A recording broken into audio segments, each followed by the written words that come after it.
계속해서 대구에서 전해드리겠습니다. 유치원 3법이 국회를 통과하면서 경북 223개의 사립유치원 전체에도 국가회계 시스템 에듀파인이 전면 도입됩니다. 사립유치원들도 기왕 하는 만큼 학부모 신뢰를 회복하는 계기가 되기를 기대했습니다. 홍석준 기자가 전해드립니다.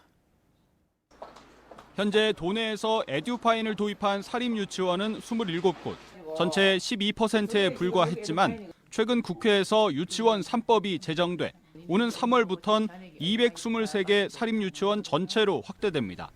급여, 구매, 계약은 물론 소소한 일상 경비까지 교육당국이 실시간으로 들여다볼 수 있는 만큼 사립유치원의 회계 투명성이 공립 수준으로 강화됩니다.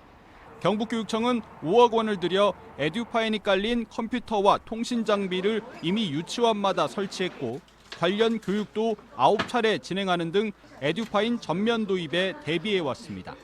이를 통해서 아마 우리 유아교육의 어떤 환경과 질도 많이 나아지지 않을까 그렇게 기대를 하고 있습니다.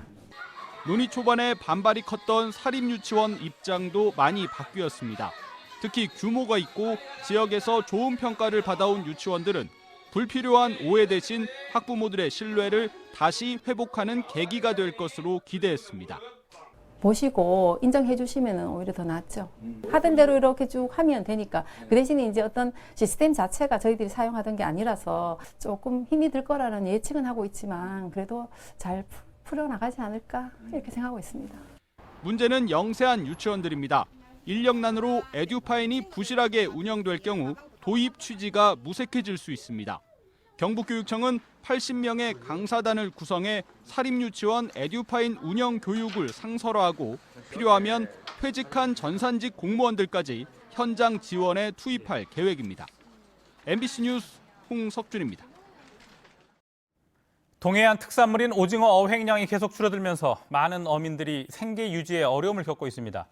어업 현장에서는 정부 차원의 근본적인 대책 마련이 시급하다는 목소리가 커지고 있습니다. 이규설 기자가 취재했습니다. 포항의 어업 전진기지인 동빈항입니다. 집어등을 단 오징어 체납기 어선들이 부두에 정박해 있습니다.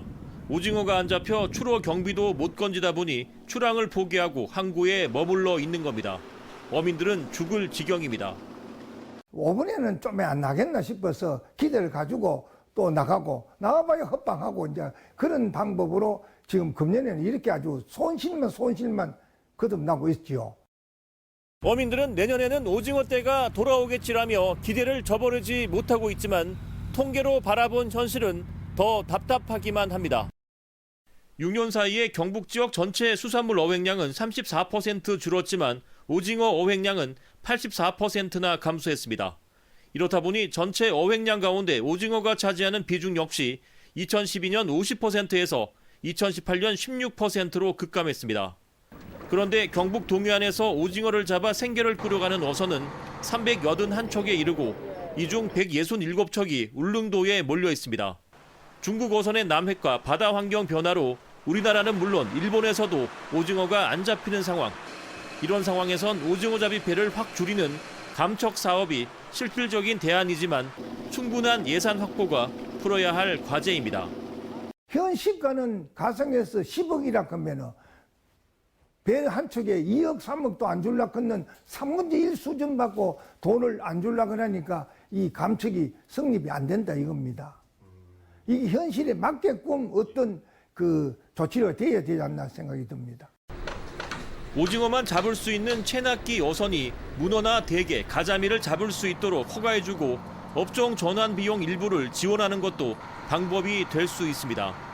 체납기 어선의 업종 전환이라든가 아니면은 어선 감척 사업을 계속 중앙정부와 협의해서 그런 장기적 대안을 마련하고자 그렇게 계획을 하고 있습니다.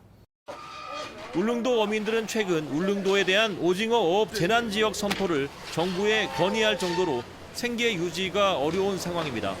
위봉책이 아니라 어민들의 생계 안정을 위한 근본적인 대책 마련이 필요해 보입니다. MBC 뉴스 이규설입니다. 내일 치러지는 통합 신공항 최종 이전 후보지 선정 본투표를 앞두고 각 지역에선 막판 유치전이 심화됐습니다. 통합 신공항 군의군 추진위와 의성군 유치위는 오늘 투표율이 낮은 지역 위주로 돌며 적극적인 투표 참여를 독려했습니다. 지난 16일과 17일 이틀간의 사전 투표 결과 군의는 52.06%, 의성은 64.96%의 투표율을 기록했습니다. 내일 본투표는 오전 6시부터 오후 8시까지 진행되며 개표 결과는 자정쯤 나올 것으로 예상됩니다. 영남대 의료원 해고자 박문진 씨가 204일째 고공농성을 벌이고 있는 가운데 지지 단식 농성이 확산되고 있습니다. 대구 지역 6개 인권 종교단체는 오늘 고공농성 중인 해고 노동자의 건강권 보장과 안전조치, 조속한 복직을 요구하며 무기한 단식 농성을 시작했습니다. 이들은 사람을 살리는 병원에서 생명과 존엄성을 훼손하는 반인권적, 반사회적 행위를 하는 것은 지역사회가 용납하지 않을 것이라며 의료원 측이 책임 있게 나서라고 촉구했습니다. 대구 수성경찰서에 따르면 지난 17일 오전 10시 20분쯤 수성구 한 공동묘지 인근 능선에서 새터민 62살 A씨가 숨져 있는 것을 중앙119 구조본부 구조견이 발견했습니다.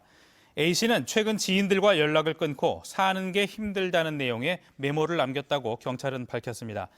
지난 2008년 혼자 탈북한 A씨는 임대 아파트에 혼자 살며 별다른 직업 없이 지낸 것으로 알려졌습니다. 이상으로 MBC 5시 뉴스를 마칩니다. 고맙습니다.